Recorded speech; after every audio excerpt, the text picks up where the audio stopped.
नमस्कार दोस्तों, स्वागत है आप सभी का आज के सेशन में। और आज हमारा सेशन है एसएससी सीजीएल एग्ज़ाम का एनालिसिस करेंगे, जिसमें 18 सितंबर के सेकंड शिफ्ट का एनालिसिस है। इसमें जो प्रश्न पूछे गए उनके बारे में हम डीप एनालिसिस करेंगे। तो आइए शुरू करते हैं। शुरुआत करते हैं फर्स्ट क्वेश्चन। पहला क्वेश्चन जो आपका था, सूखा क्षेत्र कार्यक्रम किस पंचवर्षीय योजना से में शुरू हुआ था? तो ये चौथी पंचवर्षीय योजना के साथ शुरू हुआ था आपका। चौथी पंचवर्षीय योजना के दौरान भारत में हरित क्रांति के परिणामस्वरूप कृषि उन्नति हुई थी, और इसका जो उद्देश्य था भारत को आत्मनिर्भर और स्व उत्पादक के रूप में अर्थव्यवस्था को विकसित करना, ये इसका उद्देश्य था। नेक्स्ट क्वेश्चन आपका जो है वो आता है 2023 में महाराष्ट्र में पद्म विभूषण किसे मिला था?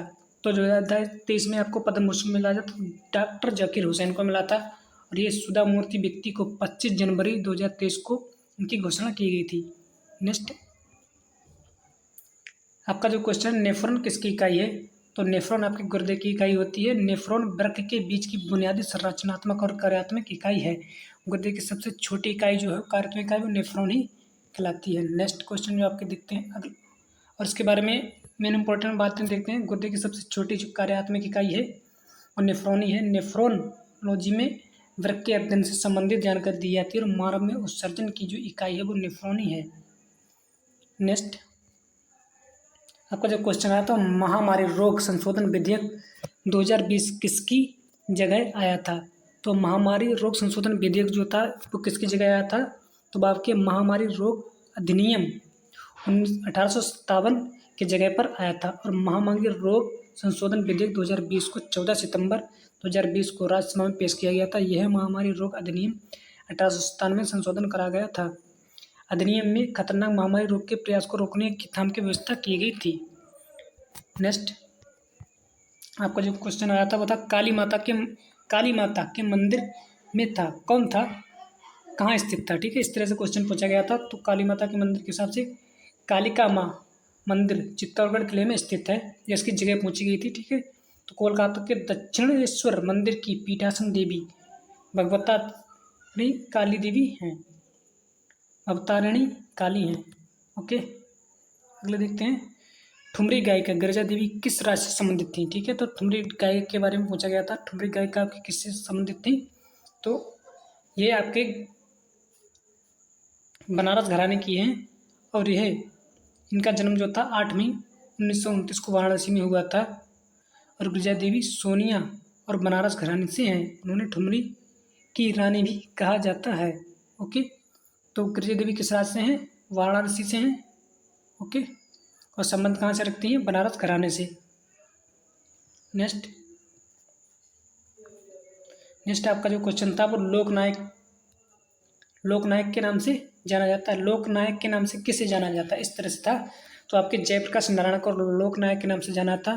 उन्होंने भारत छोड़ो आंदोलन का नायक भी कहा जाता है, और उन्हें 1965 में समाज सेवा के लिए मैक्सिस पुरस्कार भी मिल चुका है। ओके, और उन्हें 1999 में मरणोपरांत भारत रत्न से भी सम्मानित किया जा चुका है। और इनके ही नाम पर पटना में एक हवाई अड्डे का नाम भी रखा गया है, जयप्रकाश नारायण। नेक्स्ट क्वेश्चन, और जो उपनाम के हिसाब से बहुत से क्वेश्चन पूछे जाते हैं, इसलिए हमने आपको मोस्ट इंपॉर्टेंट लेके आए हैं इसमें। सीमांत गांधी किसे कहते हैं? खान अब्दुल गफ्फार खान को। राष्ट्रपिता किसे कहा जाता है? तो राष्ट्रपिता कहते हैं महात्मा गांधी को। और बापू महात्मा गांधी कहते हैं वयोवृद्ध। दादा भाई नौरोजी को वयोवृद्ध कहते हैं। लौह पुरुष आपके सरदार वल्लभ भाई पटेल को। पंजाब केसरी आपके लाला लाजपत राय को। आंध्र केसरी आपके टी प्रकाशम को। शेर कश्मीर आपके शेर अब्दुल्ला को कहते हैं। बंधु बंगु के शेर मुजीबुर रहमान को कहते हैं। देशबंधु आपके चित्तरंजन दास को कहते हैं। नेक्स्ट इसी प्रकार से देखते हैं, और आपके दीनबंधु CM एंड्रूज को कहते हैं। लोकमान्य तिलक बाल गंगाधर तिलक को कहते हैं। लोकनायक आपके जयप्रकाश नारायण को, ये पूछा जा चुका है अभी। गुरुदेव आपके रविन्द्रनाथ टैगोर को कहते हैं। राजा जी चक्रवर्ती राजगोपालाचारी को कहते हैं। नेक्स्ट और भी युवा तुर्क के श्री चंद्रशेखर को कहते हैं। शहीद आजम भगत सिंह को कहते हैं। भारत कोकिला आपके सरोजिनी नायडू को कहते हैं। स्वर कोकिला आपके लता मंगेशकर को कहते हैं। उड़न परिया की पीटा उषा के नाम से जानी जाती हैं। और भी देखते हैं इसी तरह से, विश्व कवि रविन्द्रनाथ ठाकुर को कहते हैं। कवि गुरु रविन्द्रनाथ ठाकुर को कहते हैं। सरदार की उपाधि वल्लभ भाई पटेल को मिली थी। हॉकी के जादूगर आपको मेजर ध्यानचंद हैं। फ्यूरर एडोल्फ हिटलर को फ्यूरर के नाम से भी पुकारते हैं। नेक्स्ट और भी आपका क्वेश्चन जो है, भारत कि पूर्व की ओर बहने वाली नदियाँ कौन सी हैं, ठीक है। तो पूर्व की ओर बहने वाली नदियाँ हैं जिनका मुँह बंगाल की खाड़ी में होता है, जैसे कि गोदावरी, कृष्णा, कावेरी, महानदी, पेरू, बेनियन, बैगनौर, स्वर्णरेखा, ब्रह्मणी, पैन्यार, ये कौन सी हैं, पूर्व की ओर बहने वाली नदियाँ हैं। और पश्चिम की ओर बहने वाली नदियाँ जो आपकी वो कौन सी हैं वो आपकी नर्मदा तथा ताप्ती। नेक्स्ट क्वेश्चन जो आपका है, अवोगाद्रो संख्या का मान कितना होता है, तो 6.6 × 10⁻23 मोल होता है। तो इसका प्रतीक कहने के रूप में इसे व्यक्त किया जाता है। नेक्स्ट क्वेश्चन आपका जो है, टोल्काप्रियम वाज राइटन बाय, टोल्काप्रियम जो किसने लिखी थी, किसने लिखा था इस तरह था। तो टोल्काप्रियम लोक्कापियम को टोक्कापियार ने लिखा था। इसे तमिल साहित्य कृति में सबसे पुराना माना जाता है। ये 3 पुस्तकों में बटी हुई थी, ये जुत्तिकारम और सोल्लाधिकारम तथा पेरलुद्धाकारम। नेक्स्ट, पड़यानी किस राज्य का लोक नृत्य है, पड़यानी किस राज्य का लोक नृत्य है, ठीक है। तो ये केरल राज्य का नृत्य है। ये ओणम के वार्षिक उत्सव के दौरान किया जाता है और यह देवी भद्रकाली की पूजा इसमें की जाती है इस त्योहार में। नेक्स्ट, टाइम मैगजीन ने 2021 में दुनिया के 100 प्रभावशाली लोगों में सब किस भारतीय को शामिल नहीं किया है, ठीक है। तो इसमें क्या है, किसी एक का नाम दिया हुआ था, इसमें आपको जो 3 लोगों को शामिल किया गया, किसको, प्रधानमंत्री नरेंद्र मोदी, पश्चिम बंगाल की मुख्यमंत्री ममता बनर्जी और सीरम इंस्टीट्यूट के पूनावाला को इसमें जगह दी गई थी।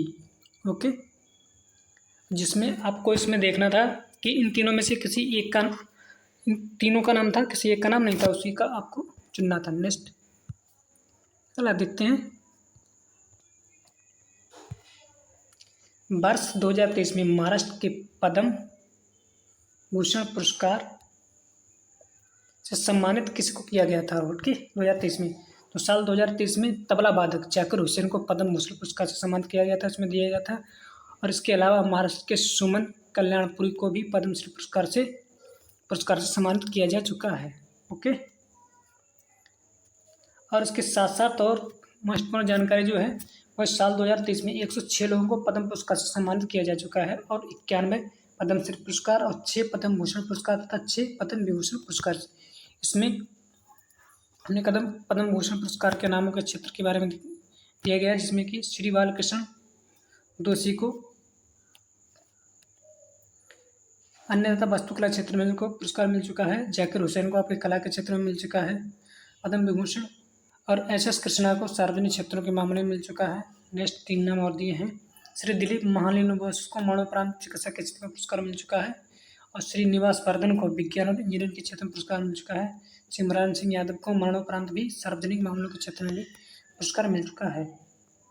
नेक्स्ट, निम्न में से किस साम्राज्य के दौरान एक जिले एक प्रशासनिक इकाई था, कौन था, सातवाहन वंश। सातवाहन वंश के समय जिले को आहार कहा जाता था और आहार के शासकों को महात्र और अमात्य कहा जाता था। ओके, इतना आपको याद रखना था। इस देखते हैं इसके बारे में। सातवाहन वंश के संस्थापक जो थे आपके वो सिमुक थे, ठीक है, और गोमती पुत्र सतकर्णी सातवाहन वंश के सबसे प्रतापी राजा थे, सबसे महान राजा थे। नेक्स्ट, और दक्षिण भारत समुद्र तट डैश ने दरोगा प्रणाली की शुरुआत की, जिसमें जमींदारी थानेदारों को जिले के प्रमुख के सीधे नियंत्रण और उसके परोल पर स्थानांतरित कर दिया गया था, ठीक है। किसने, तो कॉर्नवालिस ने दरोगा प्रणाली की शुरुआत की, जिसमें जमींदारी थानेदारों को जिला प्रमुख से सीधे नियंत्रण और उसके परोल पर स्थानांतरित कर दिया गया था। ओके, नेक्स्ट क्वेश्चन जो आपको आया था वो सिक्किम के हर बच्चे के जन्म पर कितने पेड़ लगाता है, सिक्किम हर बच्चे के जन्म पर कितने पेड़ लगाता है, ठीक है। तो सिक्किम हर बच्चे के जन्म पर 100 पेड़ लगाता है। सिक्किम राज्य सरकार के राज्य का ग्रीन कवर बढ़ाने और कार्बन डाइऑक्साइड उत्सर्जन को कम करने के लिए हर बच्चे के जन्म पर 100 पेड़ लगाने की योजना की शुरुआत की है।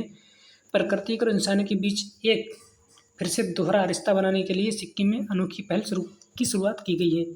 ओके, नेक्स्ट क्वेश्चन जो आपका था वो राजा भद्राली सिंह ट्रॉफी किस खेल से संबंधित है। तो आपकी राजा भद्राली सिंह ट्रॉफी जो थी वो राष्ट्रीय खेलों में सबसे ज़्यादा स्वर्ण पदक जीतने वाली टीमों को दी जाती है। तो यह ट्रॉफी खेल से जुड़ी नहीं है, ठीक है। राजा भद्रा सिंह एक क्रिकेटर थे। इसके साथ क्लास का समाप्त करते हैं। सारे क्वेश्चन इतने ही क्वेश्चन हमको मिल पाए हैं। इसी के साथ ने आपको सवालों का हल दिया है। तो इसी के साथ क्लास को समाप्त करते हैं। जय हिंद, जय भारत।